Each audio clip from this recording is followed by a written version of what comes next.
Picture a young boy sitting at a piano, hands poised, eyes fixed on the silver screen above him, waiting for his cue to play. The boy is not performing in a typical recital hall, but in a packed movie theater. The cue he is waiting for?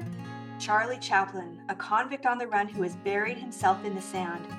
When Charlie's head pops up out of the sound next to an unsuspecting police officer, the boy launches into playing the piece entitled The Slimy Viper. Welcome to Silent Film Celebration. Silent Film Celebration is a festival for students of all ages, all instruments, all abilities, to accompany silent films from the 1920s. It didn't start with a grand vision. It didn't begin as a large festival. It began because my student Matthew was terrified of performing. Every time there was a recital, instead of playing on the stage, Matthew would be found in the restroom physically ill. As his teacher, my heart went out to him. I was determined to find a solution. In my quest, I found the answer in the most unlikely place, 100 years ago, where performers were accompanying silent films. I needed a creative solution. Silent films was the answer. For my next recital, I decided that my students were going to accompany the film entitled 1 Week by Buster Keaton. I broke out the scenes and assigned the scenes to my students. Matthew received a scene to accompany and he practiced diligently.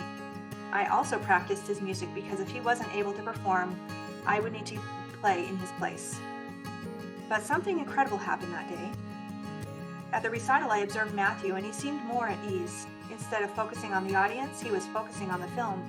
When it was his turn to perform, he got up, he played his 45-second piece, he sat back down. This was a defining moment. This ignited a spark that needed to be shared with others. I contacted the teachers in my community and we held our first annual silent film celebration, but it didn't stop there.